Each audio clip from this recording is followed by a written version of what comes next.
Good morning बच्चों। आज हम पढ़ेंगे परिष्कृति और परिसज्जा। करघे पर जब वस्त्र बुन जाता है, तैयार हो जाता है, तो इस उतरे हुए वस्त्र को, करघे से उतरे हुए वस्त्र को हम ग्रे गुड्स कहते हैं।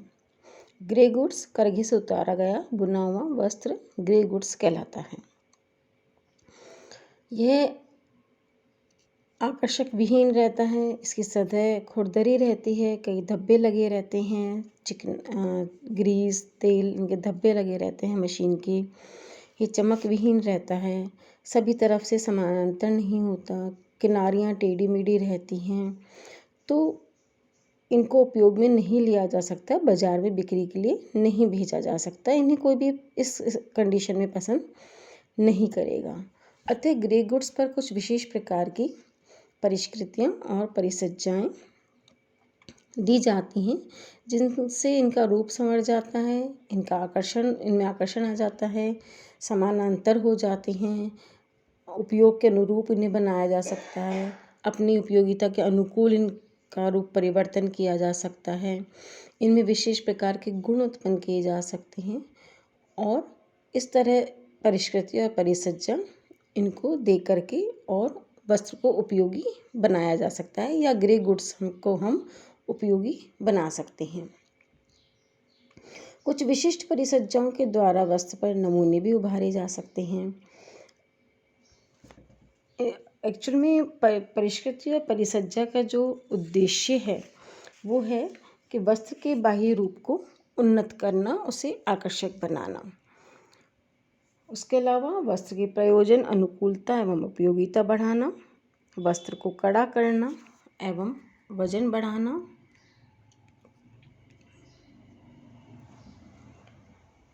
अनुकरण वस्त्र बनाने के लिए भी परिष्कृति एवं परिसज्जा दी जाती है। तो हम पहला उद्देश्य जो है वस्त्र के बाह्य रूप को उन्नत करके आकर्षक बनाना।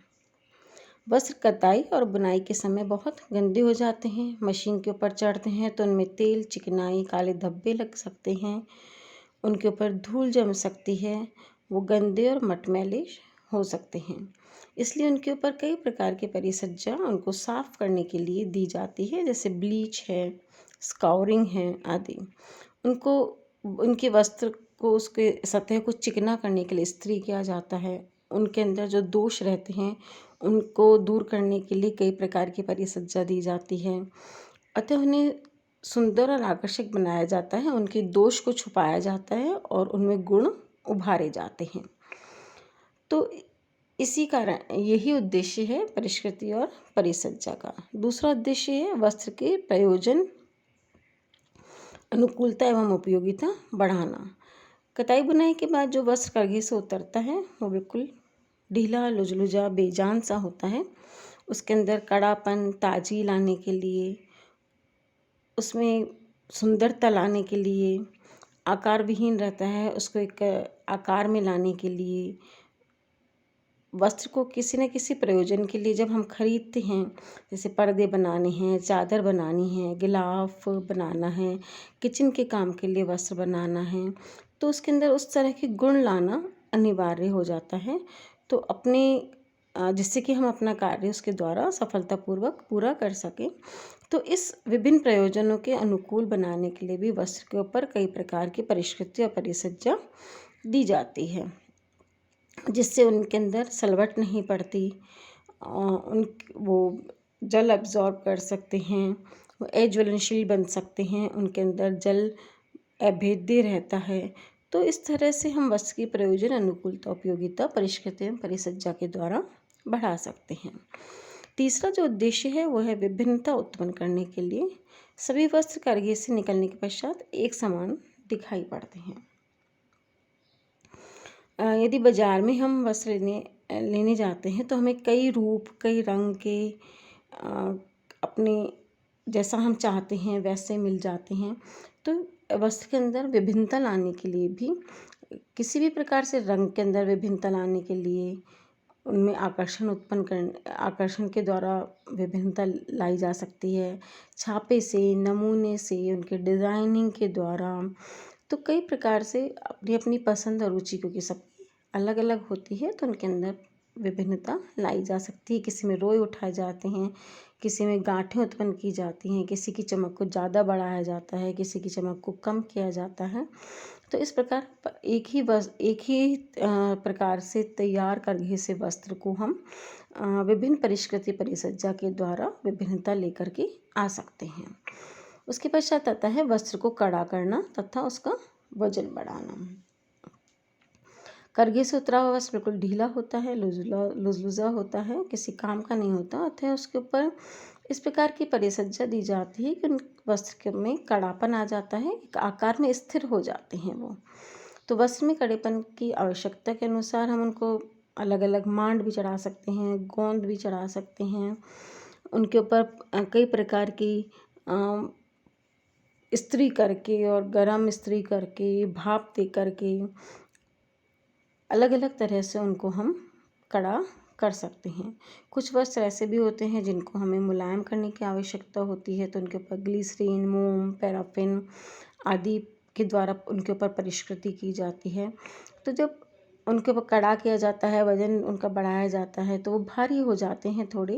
जैसे सिल्क है, सिल्क बिल्कुल हल्का होता है, उसके ऊपर उसको कड़ा करना बहुत आवश्यक हो जाता है।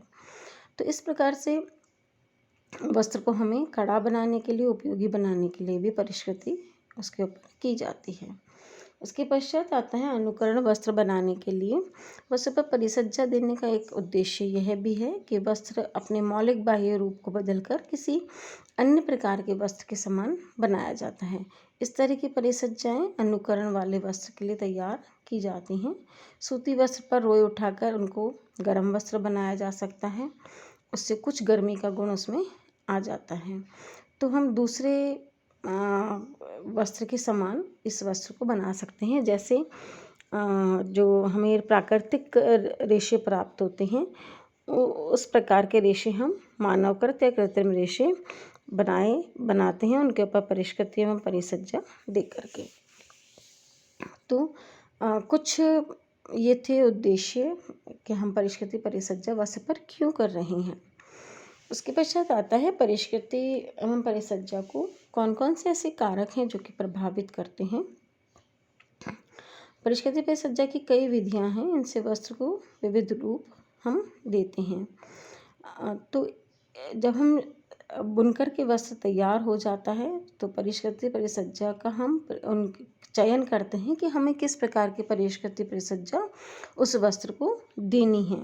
तो यह निर्भर करता है कि रेशे की प्रकृति क्या है, कि रेशे की प्रकृति उनके भौतिक गुणधर्म को देखा जाता है, उसके अंतर्गत रेशे की जल को सूखने की क्षमता को देखा जाता है, उसकी फूलने की शक्ति देखी जाती है, फाइबर्स के अंदर आपस में सटने की क्षमता देखी जाती है, उनके ऊपर किस प्रकार से रगड़, घर्षण, दबाव, ताप, इन सब का क्या प्रभाव पड़ेगा उस वस्त्र के ऊपर। तो उनके जो बेसिक गुण हैं, रेशों की क्या प्रकृति है, वो देखी जाती है। उसके पश्चात ही हम परिष्कृति परिसज्जा का चयन करते हैं कि हमें उसके ऊपर कौन सी परिष्कृति परिसज्जा देनी है। किसी विभिन्न रासायनिक परिसज्जा देनी है तो रासायनिक जो पदार्थ है उनका उसके ऊपर क्या प्रभाव पड़ेगा, तो ये निर्णय लेने के लिए भी हमें रेशे की प्रकृति को देखना होता है। अतः रेशों के जो भौतिक और रासायनिक गुण हैं उन्हीं के अनुरूप उनके ऊपर परिष्कृति परिसज्जा दी जाती है। उसके पश्चात आता है धागे की किस्म तथा बुनाई विधि। दूसरा जो कारक है कि कौन सी परिष्कृति परिसज्जा का हम चुनाव करेंगे, कौन सी परिष्कृति परिसज्जा हम उसके ऊपर करेंगे, तो धागे की किस्म और बुनाई को भी देखा जाता है कि किस प्रकार की उसके ऊपर बुनाई की गई है। साधारण धागे हैं अर्थात एक ही वर्ग के रेशे उसमें हैं या अलग अलग प्रकार के रेशे उसके अंदर मिलाए गए हैं, एक समान बटाई की गई है उनकी, या किस प्रकार की बुनाई उनके ऊपर की गई है। तो ये पूरी धागे की जो रचना है उसका हम बिल्कुल हमें डिटेल नॉलेज उसकी होनी चाहिए, उसी के अनुरूप हम परिसज्जा उसके ऊपर देते हैं। साधारण बुनाई से तैयार जो वस्त्र होते हैं वो सतह की जो रिसेप्टिवनेस होती है, संग्राहकता होती है, किसी भी प्रकार की परिसज्जा उसके ऊपर अच्छी रहती है।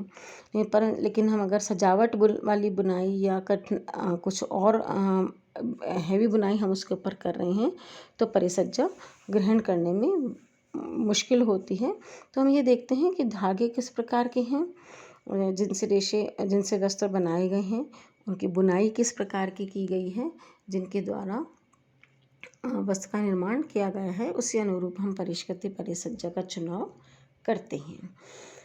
इसके पश्चात आता है बहुत तरह की परिष्कृति परिसज्जा होती है, लेकिन हम इसको एक्चुअली में 2 भागों में वैसे विभक्त करते हैं। वैसे 3 भागों में भी आप विभक्त कर सकते हैं कि एक तो है यांत्रिक और एक है रासायनिक।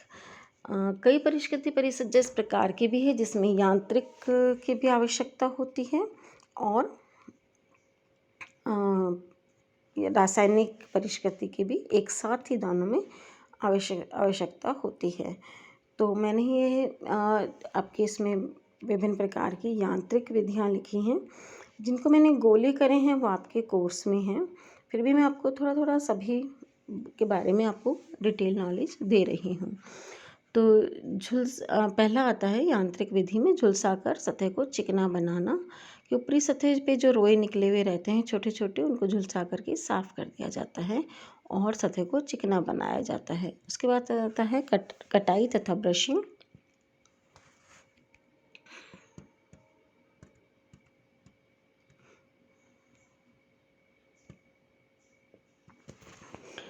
इस विधि के द्वारा वस्त्र की सतह पर चिपके हुए जो रोए होते हैं उनको छोरों से बिल्कुल थोड़ा थोड़ा धीरे धीरे काट दिया जाता है और झाड़ करके साफ़ कर दिया जाता है।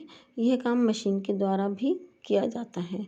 जिस प्रकार से घास की कटाई की जाती है, इसी प्रकार से इनके ऊपर मशीन चलाई जाती है। उसके बाद पश्चात आता है स्वच्छ करना, जिसको स्कॉरिंग भी कहते हैं।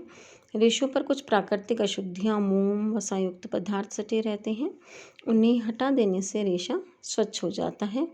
और अशुद्धियाँ घोल में हम किसी विशेष घोल के अंदर उसको हम डाल देते हैं तो अशुद्धियाँ घोल में आत्मसात हो जाती हैं और रेशा साफ़ हो जाता है।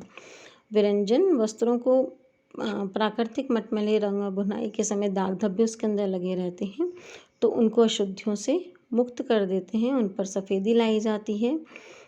सूर्य की किरणों प्राकृतिक विरंजक हैं, जिनके द्वारा कि ऑक्सीकरण के द्वारा उसमें चमक सब साफ़ किया जा सकता है। इसके अलावा कुछ ऑक्सीकारक पदार्थ भी हैं, जैसे क्लोरीनेटेड चूना, हाइपोक्लोरिक एसिड, ऊन, सिल्क के ऊपर डीऑक्साइडाइज़र, अपचयन कर्मक लिए जाते हैं। तो वस्त्र किसके द्वारा, कौन सी रेशे के द्वारा बना हुआ है, उसके द्वारा हम विरंजन का उपयोग करते हैं। यदि सूती वस्त्र है तो हम कुछ स्ट्रॉन्ग विरंजन का उपयोग कर सकते हैं, लेकिन रेशम और ऊन के ऊपर हमें हल्के विरंजन का उपयोग करना होता है। कुटाई है, बनने के बाद में करघे से उतारे हुए जो वस्त्र होते हैं वो बहुत ही रूखे से होते हैं, उनके बीच के जो छिद्र होते हैं वो भी हमें दिखाई पड़ते हैं। तो बड़े बड़े हैमर होते हैं जिनके द्वारा इन वस्त्रों को कूटा जाता है, जिससे कि उनके बीच का जो गैप होता है, रेशे आपस में सट जाते हैं और गैप भर जाता है। उसके पश्चात आता है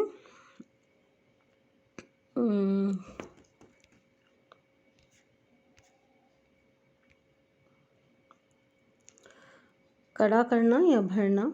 यह परिसज्जा रचना संबंधी दोषों को छिपाने के लिए, छोटे छोटे छिद्रों को भरने के लिए, वस्त्र में कड़ापन ताजगी लाने के लिए की जाती है। कि इनमें मांड दिया जाता है, मोम चढ़ाया जाता है, गोंद, चीनी, मैग्नीशियम सल्फेट, मैग्नीशियम क्लोराइड का उपयोग किया जाता है। इसके साथ साथ वस्त्र पर चिकनापन और चमक लाने का काम भी किया जाता है। यह काम तेल, पैराफिन, ग्लिसरीन, मोम आदि से किया जा सकता है, जिससे कि इनके बीच के जो छिद्र होते हैं वो भर जाते हैं और इनके हौज के अंदर डाल दिया जाता है और रोलर के ऊपर से इनको निकालते चले जाते हैं। तो इनके जो बीच के गैप होते हैं वो इनके द्वारा, मोम वगैरह के द्वारा भर जाते हैं।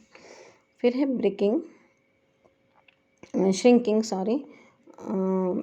निर्माण के समय वस्त्र पर बहुत अधिक खिंचाव तनाव पड़ता है, तो बेढंग के रहते हैं कपड़े, तो उनको कुछ इस प्रकार रहने दिया जाए तो वो बाद में सिकुड़ सकते हैं।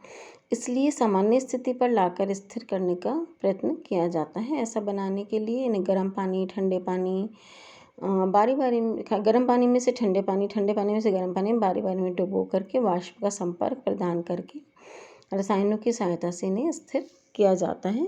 तो उनके जिनके ऊपर श्रिंकिंग की परिसज्जा दी जाती है उनके ऊपर लेबल पहले से ही लगा रहता है प्री श्रिंकिंग। टेंटरिंग,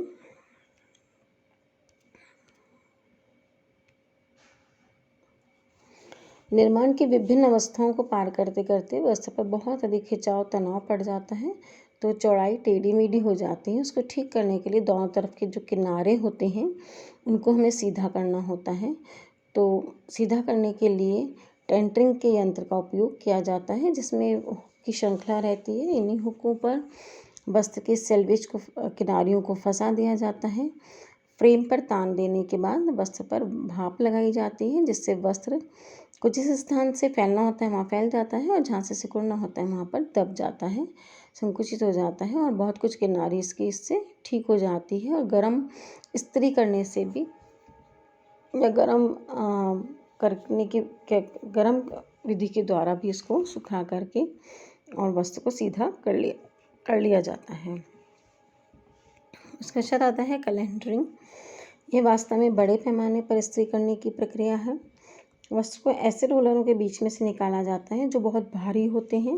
इन पर उत्तम पॉलिश रहती है और ये रोलर गर्म भी रहते हैं। ऐसे रोलर में से जब वस्त्रों को दबाव और शीघ्रता से निकाला जाता है तो इनमें कुछ सीधापन, चिकना और चमकदार इनकी सतह बन जाती है। ग्लेजिंग, जिन वस्त्रों को चमक वाला बनाया जाता है उन पर ग्लेज की जाती है। इसके लिए वस्त्र पर पहले से अधिक मात्रा में मांड लगा दी जाती है या रासायनिक कोई पदार्थ लगा दिया जाता है और उसके पश्चात एक के बाद एक 3 रोलर में से इनको निकाला जाता है, जिनकी क्रमशः स्पीड एक के बाद दूसरे की अधिक ज़्यादा होती है और कड़ा करने वाला पदार्थ इनके ऊपर चमक फेंकने लगता है। गर्म रोलर्स होते हैं, इनके बीच में से इनको निकाल करके इनके ऊपर चमक उत्पन्न की जाती है। श्रीनराइजिंग, यह विधि भी वस्त्र पर चमक लाने के लिए उपयोग में ली जाती है।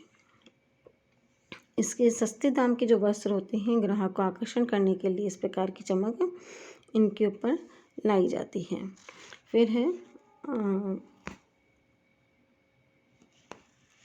नक्काशी करना। वस्त्रों को कभी कभी अधिक भारी बनाने या हम इसको एम्बॉसिंग भी कह सकते हैं। इस विधि से वस्त्र पर उभरी आकृतियों के नमूने जो हैं वो उभारे जाते हैं। ऐसी नमूनेदार नक्काशी ऊनी वस्त्र के अतिरिक्त अन्य सभी वस्त्रों पर दी जा सकती है कि जो रोलर्स होते हैं रासायनिक राल उनके ऊपर लगी रहती है, वस्त्र के ऊपर जमा दी जाती है और डिज़ाइन वाले जो रोलर्स होते हैं इनके ऊपर से गरम गरम फिराए जाते हैं, तो वह राल जो है वो डिज़ाइन के अकॉर्डिंग फिक्स उसके ऊपर हो जाती है और अंकित हो जाते हैं वह डिज़ाइन उसके ऊपर।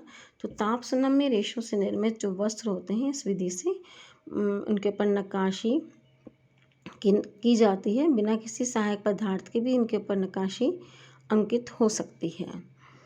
इसके पश्चात आता है वजन बढ़ाना। वस्त्रों को कभी कभी अधिक भारी बनाने की आवश्यकता होती है, तो उनके ऊपर मांड चढ़ा करके उनको वजनी बनाया जा सकता है। ऐसे गर्म वस्त्र जो ऊन के अत्यंत छोटे रेशों से बनाए जाते हैं उनके ऊपर विशेष प्रकार से वजन बढ़ाने की परिसज्जा की जाती है। मॉयरिंग वस्त्रों पर नमूने अंकित करने वाली बहुत फेमस परिसज्जा है, जिससे संपूर्ण वस्त्र की जो सतह पर जल की लहरों के सदृश विवरण चिन्ह दिखाई पड़ते हैं। इसके पश्चात इन पर बारीक एवं सूक्ष्म रेखाएं बन जाती हैं, जिन पर प्रकाश की किरणों के प्रतिबिंब होने से वस्त्र में एक अनोखी चमक उत्पन्न हो जाती है। तो मॉयरिंग भी एक बहुत फेमस जो है वो परिसज्जा है। क्रेपिंग आपने कई वस्त्र ऐसे देखे होंगे जिनके ऊपर धारियाँ दिखाई पड़ती हैं और धारियाँ ये धोने से भी या किसी भी चीज़ से धारियाँ नहीं हटती हैं। तो रासायनिक विधि से भी क्रेपिंग की जाती है, चिरस्थायी होती है और इसकी बार बार धुलाई करने पर क्रेपिंग नहीं, ये सल नहीं हटते हैं। तो इस प्रक्रिया में नियमित मध्यांतों पर रेखाएं और नमूने अंकित किए जाते हैं, उनमें सिकुड़न उत्पन्न की जाती है और एक झुर्री के समान उनके वो वस्त्र हो जाते हैं। जब उनको फैलाते हैं तो वो वस्त्र फैल जाते हैं और सिकुड़ने पर वापस अपनी स्थिति में आ जाते हैं। इसके अलावा कई ऐसी परिसज्जाएँ हैं जो कि विशेष प्रयोजन के लिए वस्त्र को बनाने के लिए की जाती हैं, जैसे सलवट प्रतिरोधकता। सूती वस्त्र जो हैं प्रत्यास्था विहीन होते हैं, अतः वे बड़ी जल्दी क्रश हो जाते हैं। इनका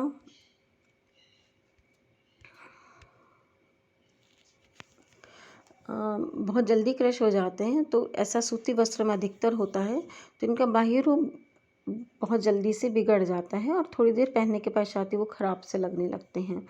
अतः इस दोष को हटाने के लिए सलवट प्रतिरोधकता वस्त्र के अंदर उत्पन्न की जाती है।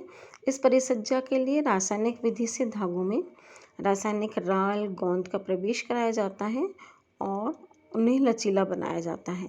इस प्रक्रिया में प्राय फिनॉल फॉर्मल्डिहाइड और यूरिया फॉर्मल्डिहाइड का उपयोग किया जाता है, जिससे कि वस्त्र के अंदर प्रत्यास्था और लचीलापन का गुण आ जाता है और वस्त्र जो है वो मुड़ करके क्रश नहीं होता है। इसके पश्चात आता है जलमेध्य। कुछ वस्त्रों को जलमेध्य भी बनाया जाता है। इन वस्त्रों के प्रयोग का उद्देश्य पानी के प्रवेश को रोकना है, जैसे त्रिपाल है, बरसाती है। इन वस्त्रों के इस प्रकार के वस्त्रों के द्वारा बनाए जाते हैं। इनके लिए अनिवार्य भी होता है कि उनमें पानी नहीं जाए।